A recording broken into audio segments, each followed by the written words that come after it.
Thanks for joining us here at The Research Her, the show working to improve the health disparities for women of color, one topic at a time. And I am Alicia. I'm here learning and growing with you as we research our way to wellness. Today is the start of our review series where we will be looking back at some of the top listened to episodes of 2019. We will be reviewing an episode with now Dr. Arianna Stokes. When we first recorded this episode, she was working on her executive Ph.D. at Jackson State University. Since then, she has successfully defended her dissertation titled Faculty Perceptions of Persistence Among African American Students Enrolled in Distant Education Courses at Community Colleges. She has a Bachelor of Science in History Education from Jackson State University and an M.Ed. in Education Technology from Belhaven University. As an update, she has recently accepted a position at the Mississippi Community College Board as a professional development specialist in the Division of eLearning and Instructional Technology. So let's get into this conversation with Dr. Arianna Stokes.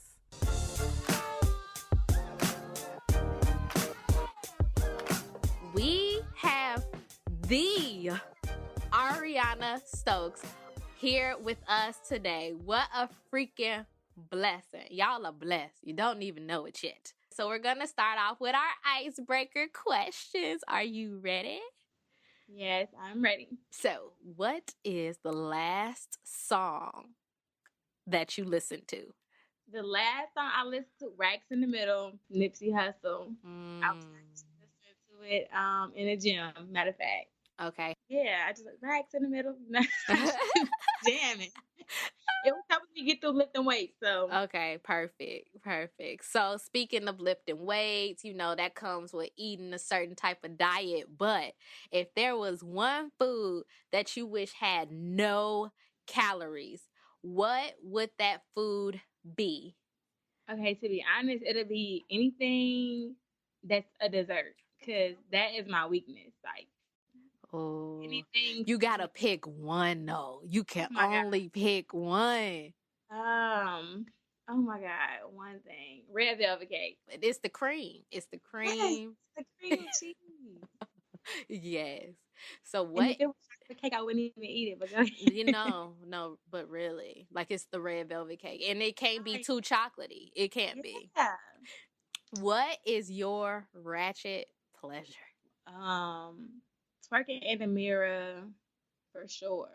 And probably listen like Cash Doll or City Girls and rapping to myself in the mirror. Definitely a ratchet pleasure.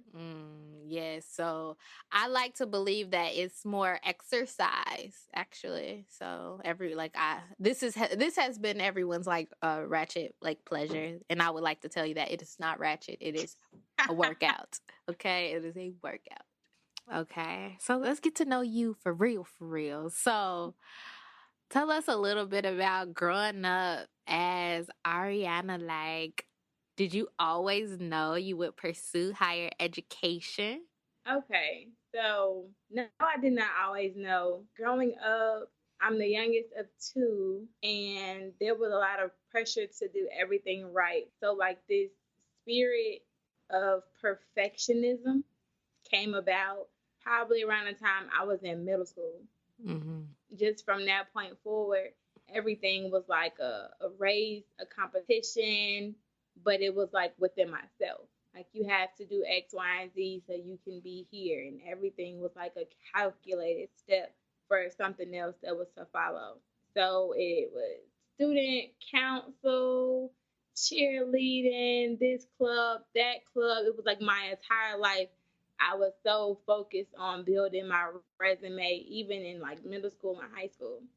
So then when it came time for college, that was the same thing with my application process for undergrad. I basically sold myself because I was a part of so many clubs and organizations at school.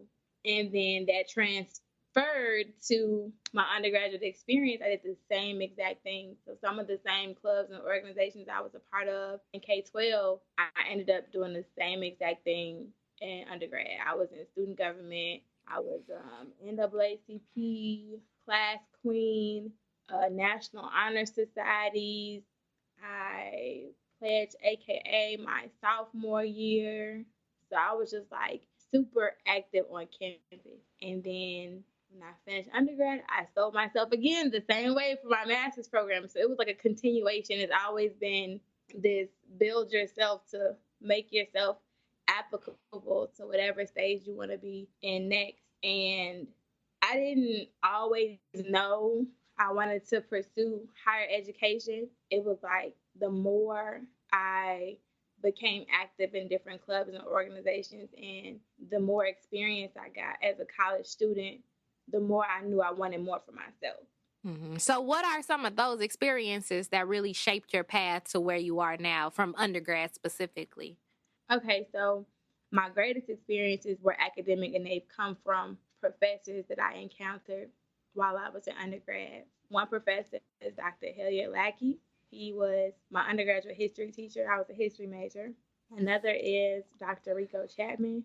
He was my advisor at a point. He was the interim dean at a point, and he was also a professor of mine while I was an undergrad.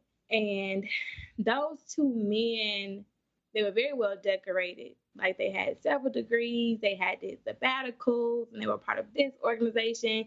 And they always, made a point to let me know that I shouldn't just stop at getting a history degree, and that, I shouldn't just limit myself, because when I was 19, I was sure I'm going to be a teacher for the rest of my life. This is my career. I was just certain.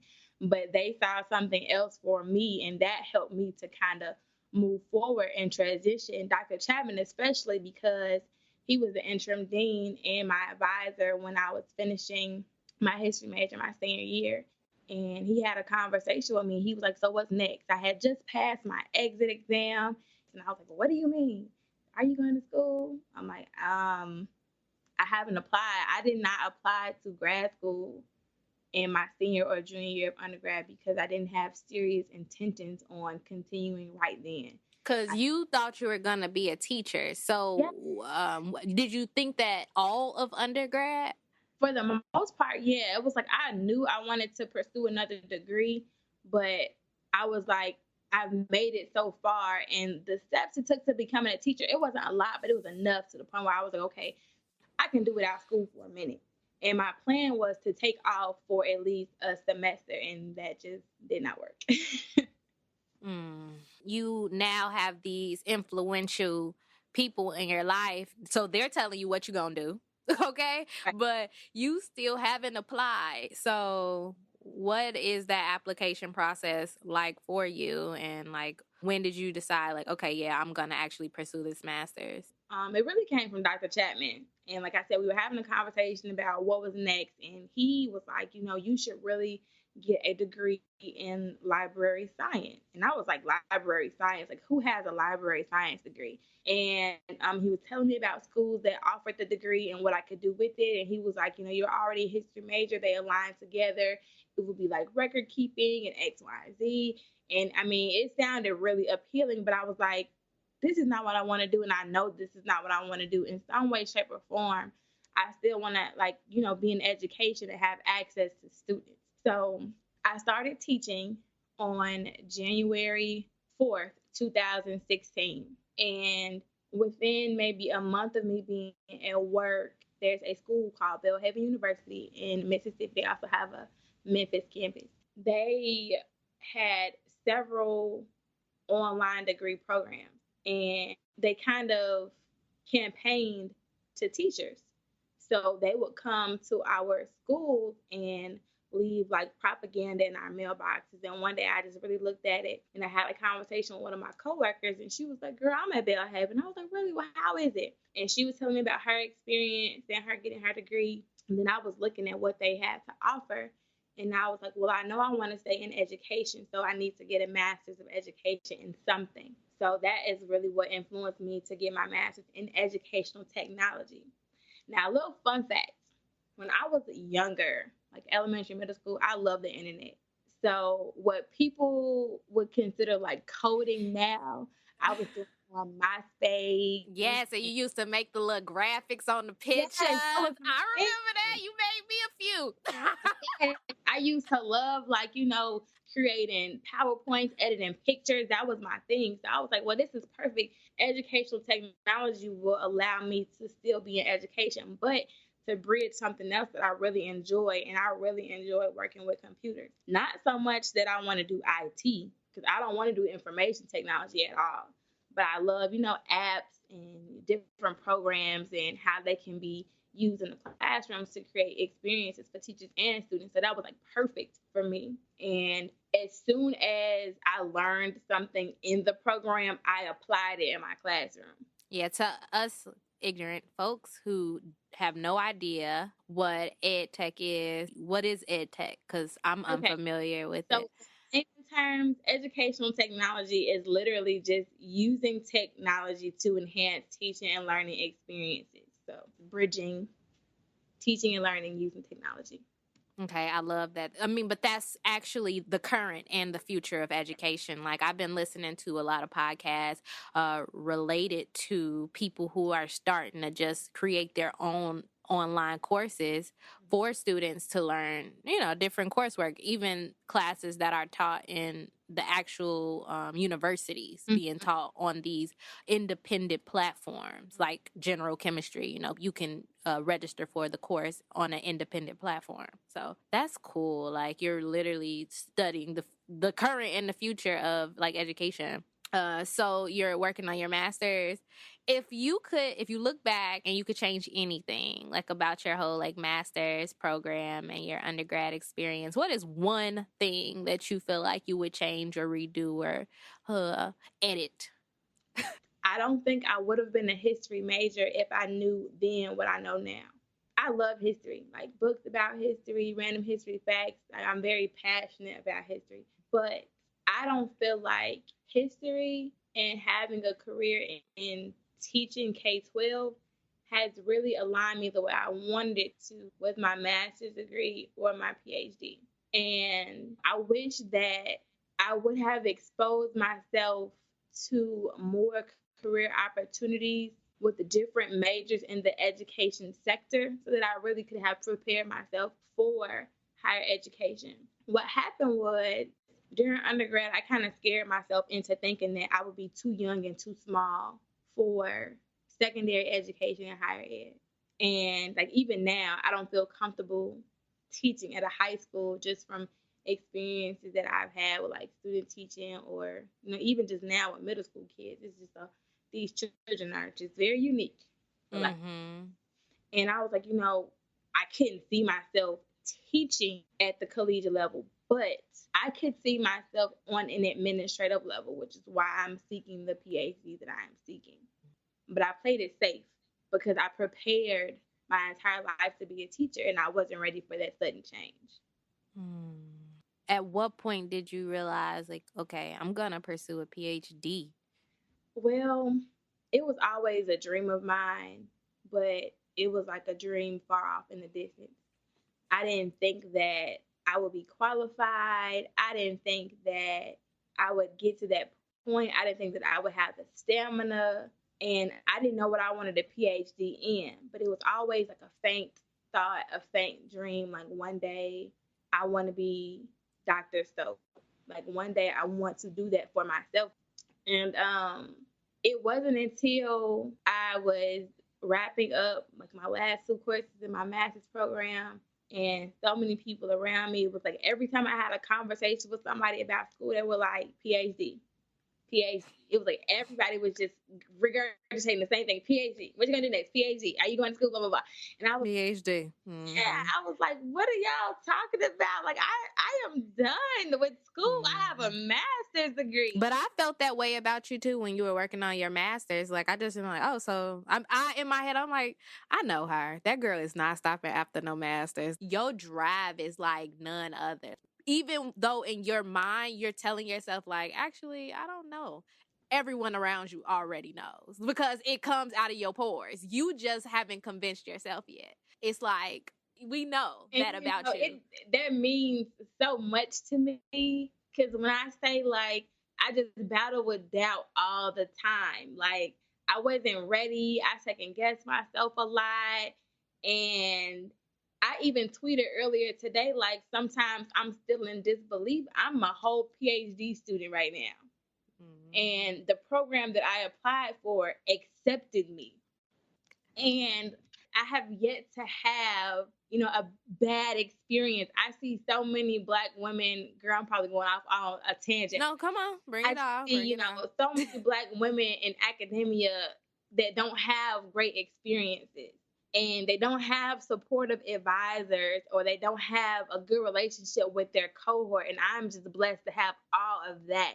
And I remember when I got my master's degree and we had like a little dinner or whatever, and I was just telling everybody that was there, when I graduated from undergrad, I didn't feel support. I kind of just felt like, okay, whatever, this is done. But when I finished my master's degree, it was like every person in the room was like, so even my niece was like, you gonna be a doctor one day? Because I'm gonna be a doctor too. And after that, I was like, okay, yeah, now I'm doing this. I'm not. Yeah, I have to do it now because the baby needs me to do it. So, I just feel really blessed to be in this space. And I have conversations with myself all the time. Like, I just thank God. I always tell him, like, I'm thankful for the gifts that you've given me and for the way that you've allowed me to use them. And I try to not use my gifts selfishly. And I think that's really why I'm still in education, because I feel like it's more of a service to me to be of a service to someone else.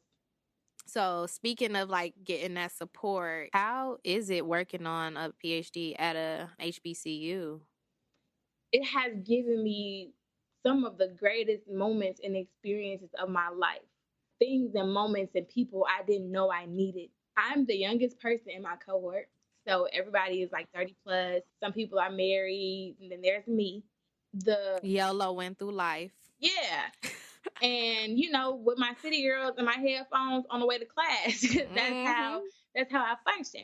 But my professors have been so supportive and encouraging, and many of them are historians by nature. They grew up in the segregated South, and them or their family members fought Jim Crow, and they aren't that many generations removed from slavery, so they're just full of knowledge. All of them have several degrees, and they're just full of so much knowledge and talent. And I'm humbled that they saw fit to accept me, and the experiences they provide is just great. I'm just absorbing everything, and I just feel so comfortable and relaxed. I've never experienced a moment where I felt inadequate or like I couldn't do or that they wouldn't do. And they provide access to speakers. They give us contact information. And then we network with other people who have finished the program. Some of them have become university presidents. Some of them are deans and provosts and VPs at universities. And they're owning corporations and assuming all these administrative roles. It's one of the greatest things that I've ever had access to, on top of, having a cohort that is supportive and encouraging. They allow me to be who I am, and I really appreciate, my professors and my cohort members for being supportive in that way. Yeah, that's really dope. Like, especially you speak of like the comfort, like just being comfortable with being in class, because I know there's some people listening to this like, oh, you supposed to be comfortable. I didn't even know. Yeah. I didn't even know that. So that's really dope that is the experience that you have. So how did you, for your program, do you have to find a research advisor, or do you come up with a research topic and then you get a committee to approve the topic? When each student is admitted to the program, by the time they have orientation, they are assigned an advisor. And your advisor is basically just to get you acclimated and get you started. So by the time you finish your fall and spring semester, your advisor will start to work with you more heavily on chapters 1, 2, and 3. So this is your first year? Technically, yes. So really, your first year is supposed to be focused on your foundational coursework, but depending on who your advisor is, depending on who you are as a student, that will kind of determine how much work you get done as far as solidifying a topic. Because we start talking about topics as early as the admission process. That's part of our admission process, to submit a desired topic and to write about it. But you start to solidify after, or really during, your second semester, and by the time you become a sophomore, which is what I am now, technically a sophomore, you have solidified a topic and you've begun your research. So I'm gonna call it a quest, because it's definitely a journey. It is. Research is a journey. You start something, don't finish. Yes. So tell us a little bit about your research. I was lucky enough to choose a topic that was kind of like a spillover from my master's program, and my advisor was like, cool, we can roll with it. I was not told that I had to change it, that I couldn't do it. So yay me. My topic focuses on student persistence in online programs and courses. So there's an epidemic in the United States of high enrollment in online programs and courses, and it's because of affordability. That's part of the reason why I personally got my master's online. It was convenient, it was affordable, so to me, it was perfect. At the time, I would be considered an adult learner or a non-traditional student, and that is who is pursuing, in mass numbers, online degrees and courses. But the issue is not in their pursuing, it is that they're not finishing. So we have these adult learners that start school but don't finish. And they either stop out or drop out. And there's discrepancies between, which term we should use. So I'm going to just say both. They either stop out or drop out. And there are several factors that contribute to that. Now, me, I don't want to look at the factors that contribute to it, because we already know what those factors are. I want to know why minority students in particular have issues with completing online courses or online degree programs. And I'm interested in multiple perspectives. I'm interested in the student perspective. I'm interested in the faculty perspective, and I am interested in the administrative perspective. Can you tell me the difference between a stop out and a dropout? Because I have never heard the term stop out before. Okay. If a student stops out, they can start school in August and then stop out, but then pick back up 2 years later. They stopped for a period of time, but they came back to school. And the dropout just means you don't even come back, right? Right. But if a student started a degree and then picked back up 15 years later, they still didn't drop out. It just depends. Like, some schools will keep your record, some schools will not. Some schools will, allow the courses to be valid for a certain amount of time. That's why I said there's a discrepancy between stop out and drop out. It kind of just depends on the institution and how they categorize the students when they don't finish. Mm-hmm. So have you already started analyzing your data or found any interesting findings yet? Yes. What is most interesting to me is that women are completing online degree programs at much higher percentages than men are. And though they are completing at much higher percentages, they also are having more responsibilities. So you mean outside of class? Outside of class, yes. So women categorize their responsibilities as personal and then professional. They are working, they're mothers, they have to, they're part of other organizations, and they still are persisting in these online programs. And then you have men with less responsibilities. They are stopping out or dropping out at much higher percentages than women are. In most studies, women report that their reasoning behind continuation is simply self-determination. So what about, are the men reporting what their reason behind maybe not finishing, or are you looking at just the people who are staying in the programs, or overall, do you still have access to those who actually leave the programs? I'm looking at both. So some studies do provide both. Some studies look at students that continue in comparison to students that don't. But as far as the men, I honestly can't tell you if they provided a clear and concise, this is why we don't continue. It would be one of those cases where they check a box like other. Mm-hmm. Got it. And then even when they click other, it's like no explanation. Yeah. Didn't feel like it. Yeah. So this is interesting. So you're looking at Black women and men, or like all people of color, or just everyone? Like, I'm specifically looking at Black students. how is your research being received by others? Like, I really wonder, like, because you're focused on like Black students, right? I would assume that it may or may not be received by others, but you also are at a HBCU. So, like you said, I am an HBCU, so me focusing on Black students is nowhere near unfamiliar. I guarantee you that maybe there are 20 people in my cohort. Out of 20 of us, more than likely 15 of us are going to do a study that focuses somehow either on people of color or minority students, if they don't just specify Black students, period. You're going to hear Black male a lot, Black women that are double minorities, Black women who are LGBTQ. So now we got triple minorities. We are so passionate about these topics as far as, race and ethnicity are concerned, because when you look at research and when you look at data, they don't talk about Black people. No. So it's almost easy to find the gap in a research topic because no one talks about people.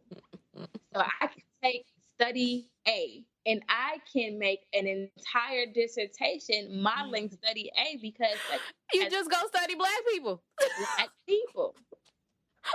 So I love that. I love it when people just say it again, because I mean, I just see this over and over and over again. It doesn't matter what field you're in. You can be working on Alzheimer's, you can be working on liver cancer, you can be working, no matter where you're working at, point to the minority. It ain't nobody doing that research. Boom, there goes your research right there.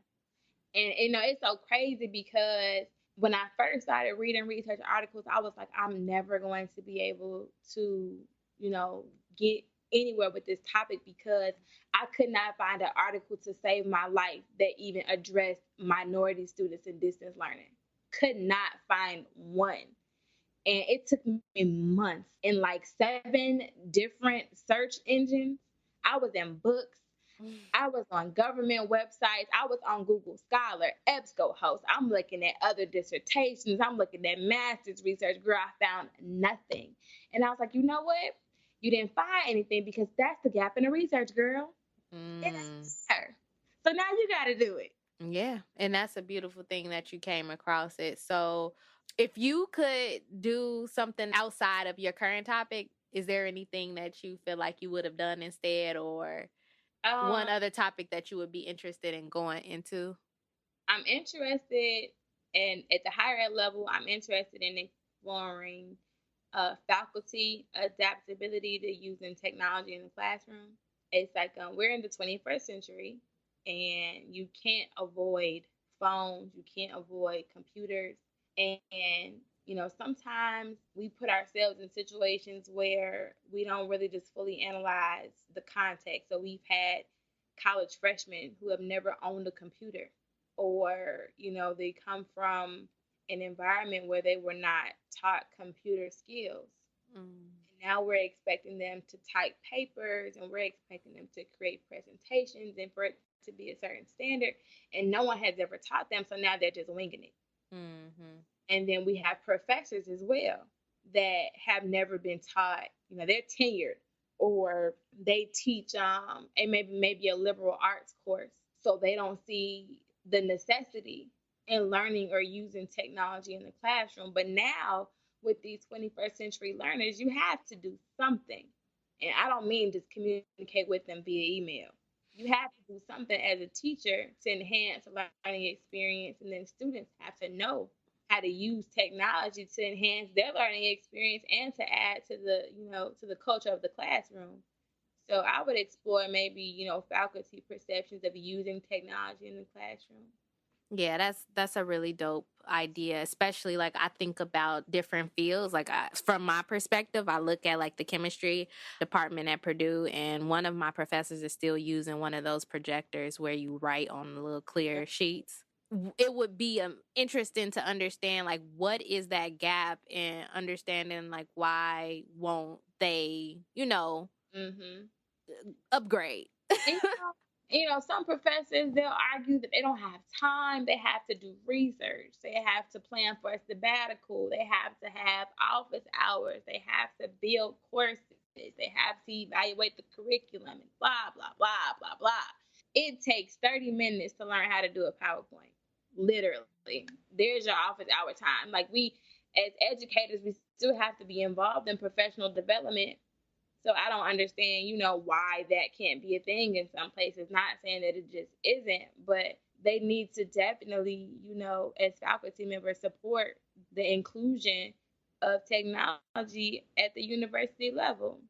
We're producing, 21st century citizens. We want America's educated citizenry to be able to compete with people from other countries. They're on the computer. Mm-hmm.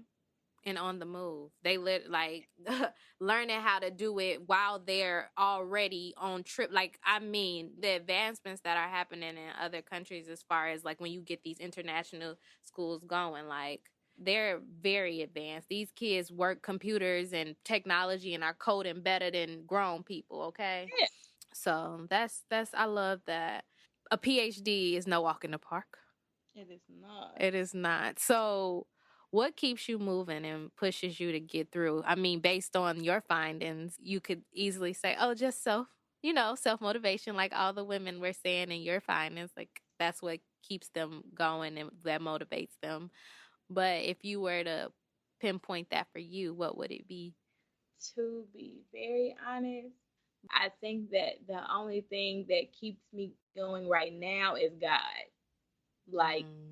I had a nervous breakdown maybe like 3 days ago, and I tried to do some homework and I couldn't. I was just trying to type and my mind went blank. And I think that was just God's way of telling me, like, it's okay to take a break sometimes.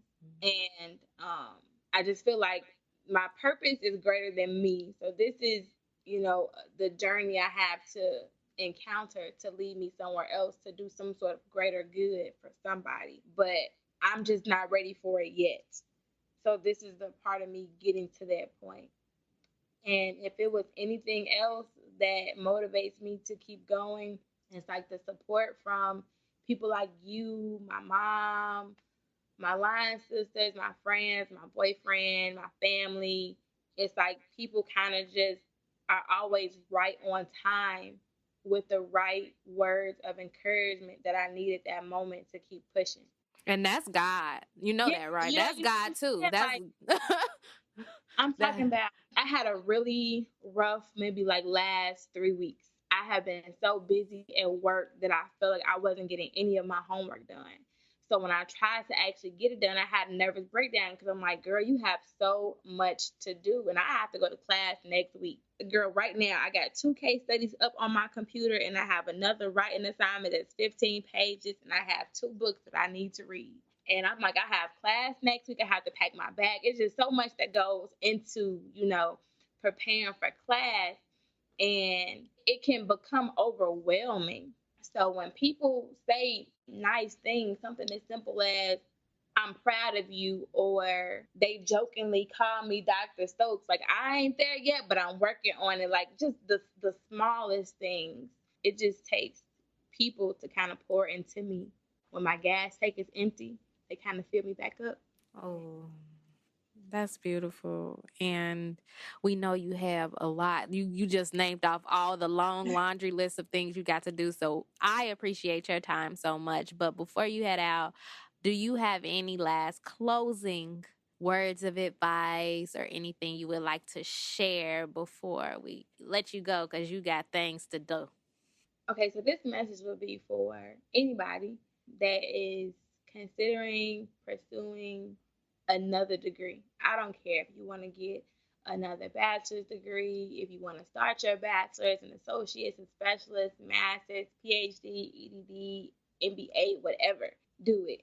Apply and don't stop applying. I would get to a point where I was too scared And, they said it best. Our deepest fear is not that we are inadequate. Our deepest fear is that we are powerful beyond measure. And I was so afraid of what could be that I just stopped myself. So I just want to tell people who are interested in pursuing their education at different levels to just do it and give your all. And, I'm a firm believer that if God brings you to it, he'll bring you through it. Whatever place you get to is meant for you to get through. Whatever it is, give your all into it and trust the process. And, you can never feel bad as long as you did everything you could. Thank you so much for those words. Like, you heard her. Do it, okay? If you want to connect with Dr. Stokes, she is at _Dr. Stokes on Instagram. Please write a short review on Apple Podcasts with a 5-star rating and connect with me at theresearchher.com or on social media at theresearchher. And until next time, I'll holla.